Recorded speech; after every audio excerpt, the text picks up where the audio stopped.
जब हामी 50 वर्ष गर्छौँ नि त्यसपछि हामीलाई पैसाको आवश्यकता पर्छ।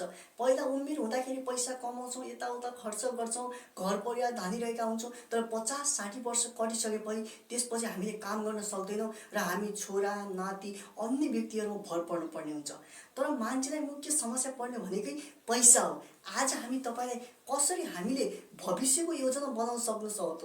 जस्तै हामी जागिर खाने पेन्सन पाउँछौँ, हामी कुनै क्षेत्रमा जस्तै हामीले सोसल सेक्युरिटी फन्ड गऱ्यौँ भने त्यहाँबाट पनि भविष्यमा हामीले पैसा पाउन सक्छौँ। तर पनि हामीले आफ्नो लाइफलाई कसरी बेटर बनाउन सक्छौँ त, फ्युचरमा हामी दोस्रो व्यक्तिमा भर नपरेर कसरी परनिर्भर बन्न सक्छौँ त। आज हामी तपाईँलाई भविष्यमा कसरी फाइनेन्सियल रूपमा बेस्ट बन्न सकिन्छ त, आत्मनिर्भर कसरी बन्न सकिन्छ त, त्यसको बारेमा तपाईँलाई चर्चा गर्नेछौँ। हामीले अगाडिको भिडियोमा तपाईँलाई फाइनेन्सियल सम्बन्धी पर्सनल फाइनेन्सियलको भिडियो पार्ट 1 लिएर ल्याएका छौँ, जुन भिडियो तपाईँले हेरिसक्नुभयो होला। आज हामी पार्ट 2 लिएर आएका छौँ।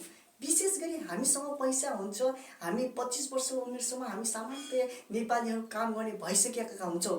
तर हामी यो उमेरमा के गर्ने त, हामीले के गर्ने भन्दाखेरि नेपालीहरूको बानी के छ भन्दाखेरि पैसा कमाउन त अप्ठ्यारो हुन्छ तर गुमाउन चाहिँ सजिलो हुन्छ। त्यो रियालिटी नै हो। नेपालको अवस्था मात्र होइन, संसारभरको अवस्था के छ भन्दाखेरि पैसा कमाउन गाह्रो हुन्छ तर फाल्न सजिलो हुन्छ।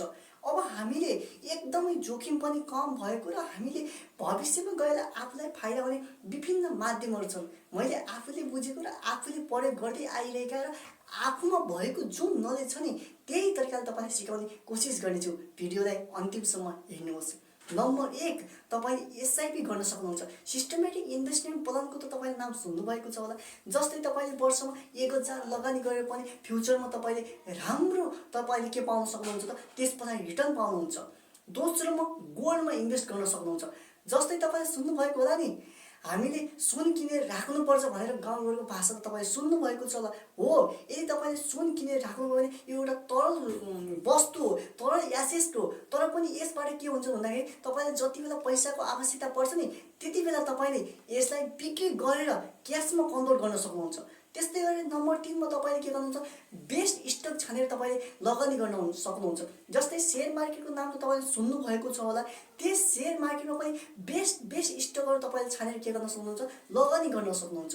त्यस्तै गरी नम्बर 4 मा तपाईँले के गर्ने त, तपाईँसँग आफूसँग कुनै पैसा छ, त्यो पैसाले तपाईँले विभिन्न प्रकारका बिमा गर्न सक्नुहुन्छ। जस्तै हेल्थ इन्सुरेन्स गर्न सक्नुहुन्छ, टर्म इन्सुरेन्स गर्न सक्नुहुन्छ, सोसल सेक्युरिटी फन्ड, यस्ता विभिन्न सेक्टरमा तपाईँले के गर्न सक्नुहुन्छ त, लगानी गर्न सक्नुहुन्छ।